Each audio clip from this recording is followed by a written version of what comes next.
انسان کا سب سے بہترین دوست اللہ ہے، جو مشکل ہو یا آسانی، رات ہو یا دن، کبھی بھی کہیں بھی کسی بھی حال میں اکیلا نہیں چھوڑتا۔ روٹھتا ہے تو بہت جلدی مان بھی جاتا ہے، کبھی رسوا نہیں کرتا، ہمیشہ ساتھ رہتا ہے، ہمیشہ ساتھ دیتا ہے۔ اور اللہ سے دوستی کے بعد پھر ایک وقت آتا ہے جب آپ کو تنہائی سے ڈر نہیں لگتا، اکیلا رہنا برا نہیں لگتا، آنکھوں میں لوگوں کی وجہ سے آنسو نہیں گرتے، ہونٹوں پہ ہر وقت مسکراہٹ رہتی ہے، ہم سے کوئی بات کرے نہ کرے دل مطمئن رہتا ہے۔ جب کسی سے آپ کا کچھ ٹوٹ جاتا ہے تو اس کو آپ کس سے ٹھیک کرواتے ہو؟ جو توڑتا ہے یا جس نے اس کو بنایا؟ ایسے ہی جب آپ کا دل کوئی توڑتا ہے یا آپ کو کوئی توڑتا ہے تو اس کے پاس کیوں جاتے ہو جس نے توڑا ہے؟ وہ نہیں ٹھیک کر سکتا، دل بنانے والا اللہ ہے، اس کے پاس جاؤ، سب ٹھیک کر دے گا، سارے زخم ایسے بھر دے گا جیسے کبھی تھے ہی نہیں، دل ایسے جوڑ دے گا جیسے کبھی ٹوٹا ہی نہیں۔ اور پھر جب اللہ سے جڑ جاؤ گے تو دل کبھی ٹوٹے گا ہی نہیں۔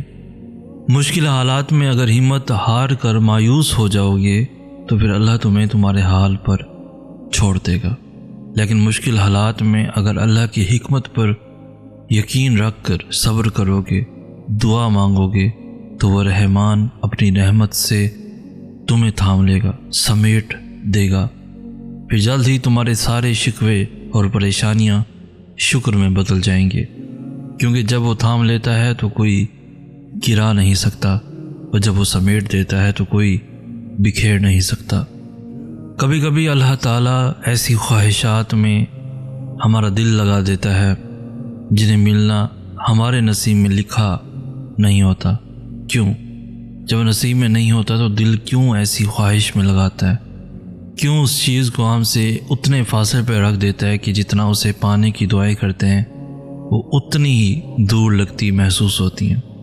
کیونکہ اللہ تعالیٰ تمہیں اس مقام تک لانا چاہتا ہے جہاں صرف اس کے محبوب بندے ہوتے ہیں، وہ مقام جہاں تک سب کی رسائی نہیں، وہ مقام جہاں تمہارا صبر، تمہارا توکل، تمہارے آنسو، تمہارے سجدے اور تمہاری عبادتیں تمہیں اس کا پیارا بناتی ہیں۔ اور ہر کوئی تو اس کا پیارا نہیں ہوتا نا، اور تب اپنے لیے مانگتے مانگتے تم اس راستے کو چل پڑتے ہو جس کے آخر پہ وہی تمہارا منتظر ہے۔ اللہ کسی کے ساتھ ہوئی زیادتی کو کبھی بھی رائے گاہ نہیں جانے دیتا، بے شک وہ ذات بہترین انصاف والی ہے، نہ کسی کے آنسوؤں کو نہ کسی کی آہوں کو خدا کبھی ضائع کرتا ہے۔ اللہ ظالم کی رسی کو ڈھیل ضرور دیتا ہے، پر خدا کی لاٹھی بے آواز ہے۔ لوگ اپنے جرم اور اپنے گناہوں کو دوسروں پر تھوپ کر خود کو تو تسلی دے دیتے ہیں، لیکن اللہ نہیں بھولتا کسی کا ٹوٹا دل، اللہ کبھی بھی ایسے نہیں چھوڑتا۔ بے شک اللہ رحیم ہے، اللہ ضرور انصاف کرے گا ہر کسی کی ہر زیادتی کا۔ پہلی بات تو آپ کو یہ یاد رکھنی ہے کہ یقین کے بنا دعائیں ادھوری ہیں۔ دعا سب کچھ کر سکتی ہے، جو مانگ رہے ہو وہ تمہارے لیے دنیا کے لیے ناممکن ہو سکتا ہے، لیکن جس سے مانگ رہے ہو وہ اعلیٰ کل شائن قدیر ہے، جو اس پورے نظام ہستی کو چلا رہا ہے، جس کے حکم سے سورج نکلتا اور ڈھلتا ہے، جس کے حکم سے صبح شام میں پھر شام رات میں بدل جاتی ہے، جو تمہیں آج تک سنبھالتا آیا ہے، وہ کیسے تمہاری دعا قبول نہ کرے گا؟ اللہ سے جب بھی مانگو جیسے بھی، وہ ضرور سنتا ہے، وہ تمہاری خاموشیوں کو بھی سنتا ہے اور تمہارے سینوں میں چھپے ہر راز سے واقف ہے۔ بس تم کامل یقین سے مانگو، پھر دیکھنا تمہاری دعائیں خود ہی قبول ہوتی ہوئی نظر آئیں گی، خود ہی معجزے رونما ہوتے ہوئے نظر آئیں گے۔ میں ناپاک ہوں لیکن تو پاک ہے نا، میں کمزور ہوں لیکن تجھ پہ تو کسی کا زور نہیں، تو قدرتوں والا ہے نا، تو شانوں والا ہے نا، میں فانی ہوں تو باقی ہے نا، میں محدود ہوں تو لامحدود ہے نا، میں تو کچھ بھی نہیں تو سب ہے نا، تو رب ہے نا۔ مجھے مانگنا نہیں آتا میرے مالک، میں گنہگار گناہوں میں ڈوبا ہوں، دنیا کو دل میں بسائے ہوئے کیسے کہوں کہ مجھے تو مل جا۔ اللہ کی محبت اتنی خاص ہے کہ اگر انسان جائے نماز پر صرف سر جھکا کر بیٹھا رہے، کچھ نہ بھی بولے، تبھی وہ رب کچھ لمحوں بعد ایسا سکون بندے کے دل میں اتار دیتا ہے کہ لگتا ہے جیسے اس رب نے پریشان دل کو یہ سمجھا دیا ہو کہ میرے بندے نا امید مت ہو، میں ہوں نا، سب ٹھیک کر دوں گا۔ چیزیں ٹھیک ہو جاتی ہیں، لوگ واپس مل جاتے ہیں، وقت بہتر ہو جاتا ہے، سب مسئلے حل ہو جاتے ہیں، چاہے کتنے گھنٹے لگیں، ہفتے لگیں، مہینے لگیں یا سال لگیں، ہر ایک کی آزمائش کا اپنا وقت ہوتا ہے، مگر جب وہ کن کہہ دے، آپ کا صبر اور خاموشی اس کو پسند آ جائے تو لمحہ بھر میں سب ٹھیک ہو جاتا ہے۔ خود کو یقین دلائیں، خود کو بتائیں کہ وہ میرا رب ہے، مجھے پیدا کرنے والا۔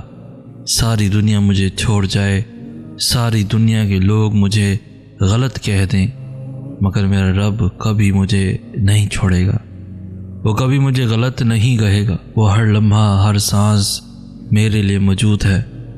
اس کی یہی صفت تو خاص ہے کہ وہ ہمیشہ محبت کرتا ہے۔ خود کو ہمت دیں یہ کہہ کر، اس مختصر زندگی پہ غم کیسا، میرا اللہ تو میرے ساتھ ہے۔ خود کو یقین دلائیں وہ میرے ساتھ ہے، اسے سب ٹھیک کرنا آتا ہے، ان قریب وہ کر دے گا، انشاءاللہ وہ کر دے گا۔ یا اللہ میری زبان پہ اپنا ذکر جاری کر دے، میں جہاں بھی رہوں، جو بھی کروں، میری زبان آپ کے ذکر میں اور میرا دل آپ کی یاد میں رہے۔ یا اللہ میری آنکھوں کو اس دنیا کی لذت کا عادی مت ہونے دینا۔ یا اللہ میری روح کو پاکیزہ رکھنا، ایسا پاکیزہ کہ جب یہ آپ سے ملے تو آپ راضی ہوں۔ یا اللہ میرے نفس کو مجھ پر حاوی مت ہونے دے اور مجھے اتنا مضبوط بنا دے کہ شیطان کا مجھ پر کوئی زور نہ چلے، بالکل ایسے جیسے آپ نے اسے کہا تھا کہ میرے بندوں پر تیرا کوئی زور نہیں چلے گا۔ یا اللہ مجھے ویسا بنا دے جیسا آپ مجھے دیکھنا چاہتے ہیں۔ یا اللہ مجھے اپنے سوا کسی کی محبت میں غرق نہ کرنا کہ میں آپ کو بھول جاؤں، خود کو بھول جاؤں اور اپنے ماں باپ کو بھول جاؤں۔ یا اللہ مجھے آسمانی محبت عطا فرما، مخلص اور پاکیزہ محبت۔ یا اللہ مجھے روحانی محبت عطا فرما۔ یا اللہ مجھے ایسا ساتھ عطا فرما جو مجھے آپ کے قریب کرے، جو مجھ سے آپ کی باتیں کرے، جو آنکھوں میں اترنے والا شخص ہو۔ یا اللہ مجھے اپنے فضل سے بہترین عطا فرمائے، میں آپ سے مانگ کر کبھی مایوس نہیں ہوا، میں آپ کی مان کر کبھی خسارے میں نہیں پڑا، میں آپ کو ساتھ پا کر کبھی درد میں نہیں رہا۔ یا اللہ جب تک آپ مجھے اس دنیا میں رکھیں، میرے دل و دماغ اور روح کو اپنی یاد میں محو رکھیں، آمین یا رب العالمین۔ تمام سننے والوں سے گزارش ہے کہ سید سناس کے حق میں جتنا ہو سکے دعا کریں۔ جس گھڑی میں نصیب سنورتے ہیں، کچھ لوگ تکیے پہ سر رکھ کر سو رہے ہوتے ہیں اور کچھ لوگ مصلی پر سر رکھ کر رو رہے ہوتے ہیں۔